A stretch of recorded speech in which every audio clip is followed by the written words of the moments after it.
Hey, hello, Mark Aylward here, and in this video I wanted to address the issue of search engine optimization. And this is for anybody, offline businesses, online businesses. Certainly with an offline business, we're talking about what you can do online to promote your offline business. But I've recently spoken to a number of small business owners, and it just continues to amaze me how limited their knowledge is with respect to what you can do before you set up a website. And if you've already set one up, the things you can do after you set one up, perhaps incorrectly, to fix it. But the work that goes into creating content on a website or Facebook fan page or some of the other Web 2.0 sites out there, article marketing, or what you can do outside, the work that goes into creating this content, it's pretty incredible. And to set it up improperly, to not do the basic stuff at the beginning to get the best bang for your buck out of your content, is just such a waste of time. But it's pretty simple. So basically, search engine optimization involves on-page SEO. Search engine optimization is what SEO stands for, and off-page SEO. And obviously the first on-page is what we're going to talk about briefly here, and those are the things that you can do within the body of your content, whether it's a blog or a website or your own article directory or whatever it might be. More than likely it's going to be a website or your blog, the two main kind of content management systems. But both on-page and off-page SEO they're strategies that involve creating content and structuring it in such a fashion that people searching online for your product or service can find you. And then it's simply up to you to be interesting, informative, and even entertaining to keep them on your site and get them to take action. But the mistake that people make is they think that if they just create a website with a catchy name and some fancy graphics, that people are going to find it. There's a gazillion websites out there. That's not going to happen. I mean, it might have happened 10 years ago, but it's not going to happen from this point forward. And you have to do some fundamental stuff that's pretty straightforward. Otherwise, you could be pumping out the best content in the world, and it's going to take you a couple years for anybody to even see you. So what we're looking at here, I basically just have two tabs open. I got one of my blogs open. This is Internet Money Map. And from the outside world, you would see this if you came to my blog. And all of these tabs are different pages on my blog. And all of these, when you scroll down, are posts. And basically posts are created with some level of time sensitivity. Here's what's going on today, or here's what's happening this week. And essentially pages, which I've also got some listed down here, these are perhaps less time sensitive. These are about topics that are, well, everything online is time sensitive, but these are a little bit less so. These might be like copywriting, for instance. It's been the same for 50 years. There's just different ways to do it and present it online, but the same fundamental concepts are in place. So pages are a little less time sensitive.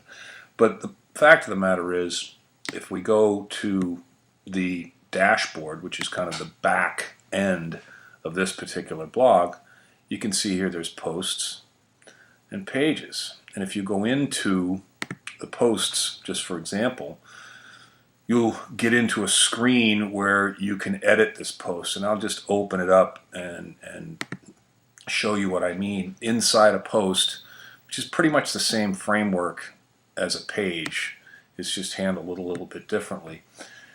The first thing that you want to do in setting any content up on site is do keyword research. And this video is not about keyword research. That's a topic unto itself. But what that does for you is, in your marketplace, it gives you a list of 10, 20, 100 phrases that people might dial into Google, might type into a Google search or Bing search if they were looking for your particular service, from dog training to window tinting to landscaping. It doesn't matter, but within your particular market, there's a body of research that you can do, and it's pretty straightforward, that produces this list of words. And it's not always the words that you would think would be the words. In other words, just because a word jumps into your mind or a phrase jumps into your mind about a particular market doesn't mean there's any value in that phrase. Maybe there is, maybe there isn't. But keyword research, without that, you're dead. Part of keyword research is you end up with a good phrase to use as your domain name. Okay, and having that in your domain, www.reallygoodphrase.com, starts the process out. That's the beginning of the foundation for starting to attract people in your market.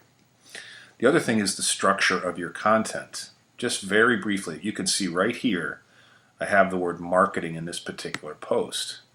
And all I've done is go up here to this little button and installed a link.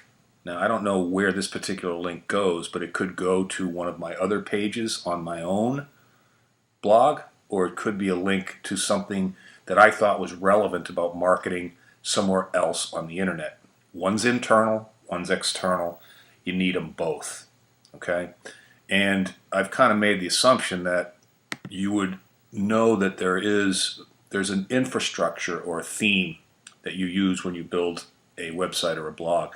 It is the way that the blog is built. It's WordPress is the one that I use. It's the one you're looking at right here. I would recommend it highly because it's just so set up already to do what you would like it to do, that there's a lot of work behind the scenes that's already been done to just make it more magnetic, make it more attractive to people in your market.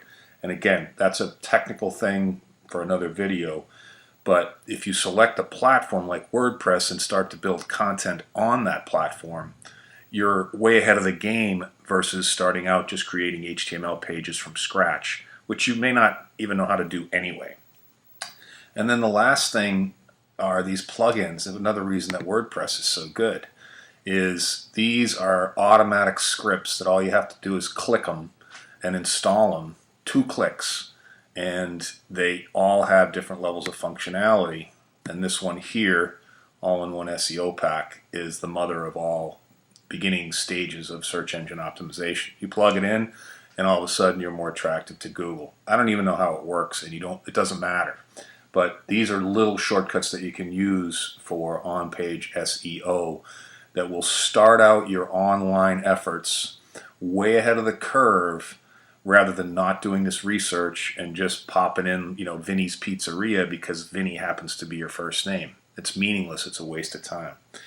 So the delivery of quality content never stops. You're constantly putting articles on site, posts on site, articles off site. You're creating videos. You're creating, taking photos. All kinds of other work needs to be done. This is not a finite task that all of a sudden, oh, I'm done, and the world's going to come to my front door.